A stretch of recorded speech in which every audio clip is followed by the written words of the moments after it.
Kokedama actually has the nickname poor man's bonsai because it allowed people to make beautiful hanging gardens or tabletop gardens without using pots.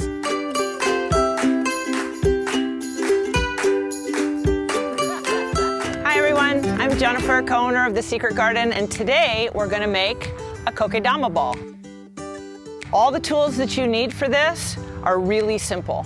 Because we're going to make a Kokedama using a pothos today, the soil mix that we're going to use is potting soil, which already has some moisture retentive factor in it, and we're going to mix it 50-50 with some peat moss. Now, peat moss is that magic ingredient that really holds moisture together. So you're always going to find a higher concentration of peat moss in potting mix over succulent soil anyway, but for Kokedama, we have to increase that to a 50-50 ratio. So you can see what I've got here, and now we're gonna make some mud, okay?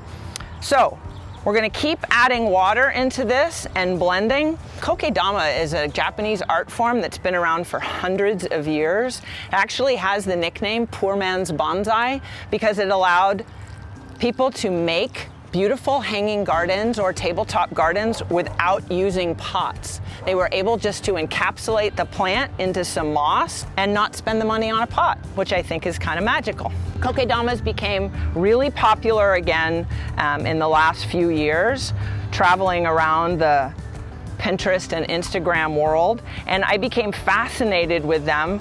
First, I tried Kokedama-ing, if that's a verb, succulents. I had some success, but remember that succulents really like the soil to be dry, okay, in between watering, and this is holding moisture in the moss ball, okay? So you have to be careful which succulents you use when you do a Kokedama with succulents, but with your tropical plants, it's pretty much an easy thing to do. All right, I'm just gonna continue making some mud. You know you've done it right when it holds together in a ball, and I'm not quite there yet, so we're gonna keep adding water. All right, so the tools for this, we talked about the soil mix already, the half and half, potting soil and peat moss. You also need something to encapsulate it in, all right? So you can use different medium. I imagine hundreds of years ago when this first started, someone went out back and scraped a little moss off of a rock in the garden, which you could still do today, because that's exactly what sheet moss is. To encapsulate, you can use a couple of different things. Sheet moss is moss that's been grown commercially, just like sod is grown, and then someone's come along and shaved it, dried it, packaged it in a bag for you to use. So that's sheet moss.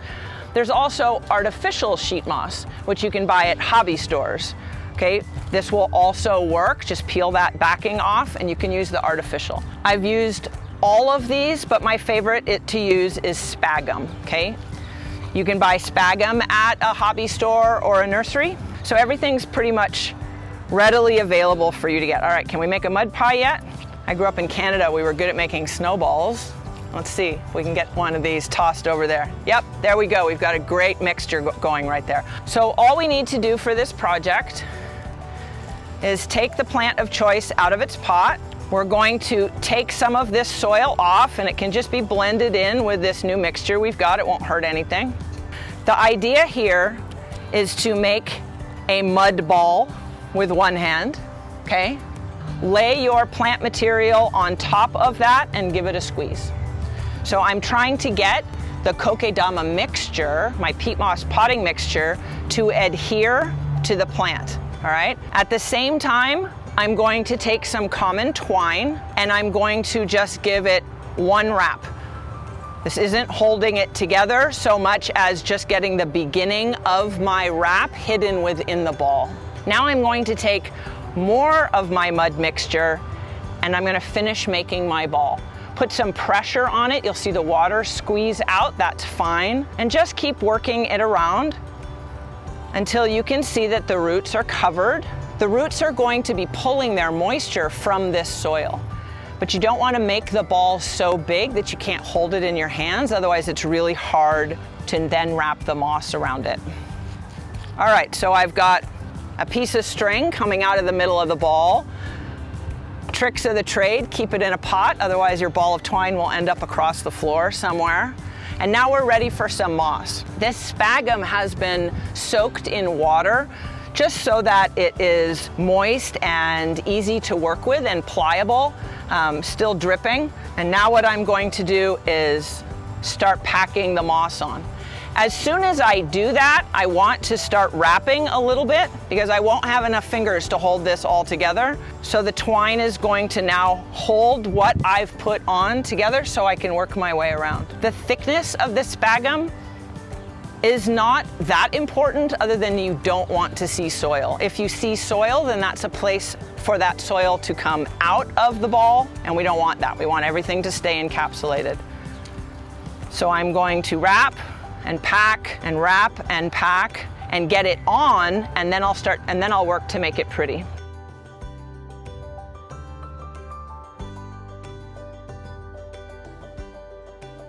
Now at the top here, I don't want to cover where the roots are or where the plant is coming out, but I want to pack moss up as close to it as possible because again, I'm stopping the soil from falling out.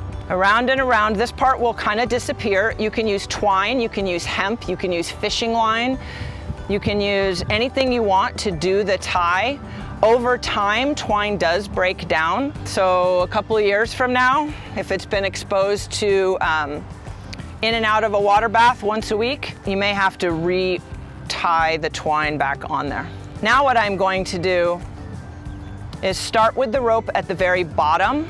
Okay, pull it towards me, and I'm going to take it up and to the right of my plant.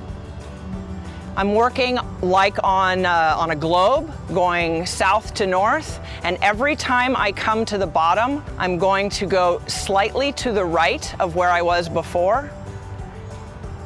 And when it comes to the top, it's going to be slightly to the left, but crossing over at this point. And now it is nothing more than a series of these.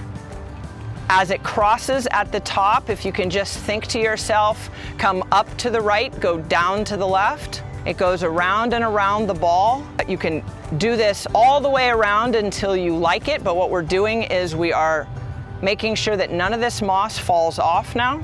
And as you're coming up to the right and down to the left, the rope will continue to circle its way around the plant. It's pretty if you keep the ropes equidistant to one another. It will make a prettier pattern.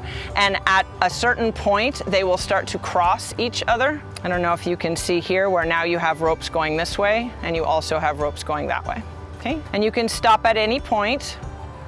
Some people like to see more moss poking through. Some people like to keep doing this until all you see is twine. When you're done, you're going to snip and give yourself a few inches down below, and then we're going to tie this off at an area where the string crosses each other. There we go. We're gonna send that in there and out the other side. All right, quick slip knot here. Take this piece and put it through the loop and pull.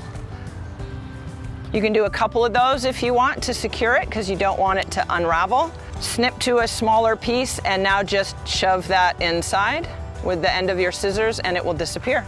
All right, now you've got your kokedama in its finished form. You can give it a squeeze and get it to be a nice ball shape while it's still wet. The mud mixture is still pliable. If you want this to be tabletop, what you can do is push down hard at this point on a sturdy table to give yourself a nice flat bottom, and now this can stand tabletop somewhere and be beautiful. One of their nicknames is string gardens or hanging gardens because the next thing you can do is tie a string to one of your crosshairs right here, and that will allow it to hang freely, just like these over here. All right, so let's talk about how to care for your moss ball. This is really heavy. I wish you could feel this, but it's filled with moisture and it's heavy. You're going to water it when it's not heavy anymore. So every once in a while, walk up to your kokedama and just kind of lift up on it to feel the heft of it. When it is dry, it will be light. And at that point, you're going to take it and put it in a bucket of water or the sink, hold it under the water all the way until the bubbles start coming up, and you know you've watered it properly. When you take it out, it'll be heavy and soaking wet again. Good to go for probably another week or so in interior. If you're letting these be outside in the heat, Pothos needs a cover. Don't have it out in the sun. But if you do have it hanging out in a covered garden, make sure that you water it a little more frequently. So there you have it, Kokedama moss ball. Great for tabletop, great with a hanging garden. Thanks for joining me. Please go ahead and like this video, leave a comment below, and don't forget to subscribe.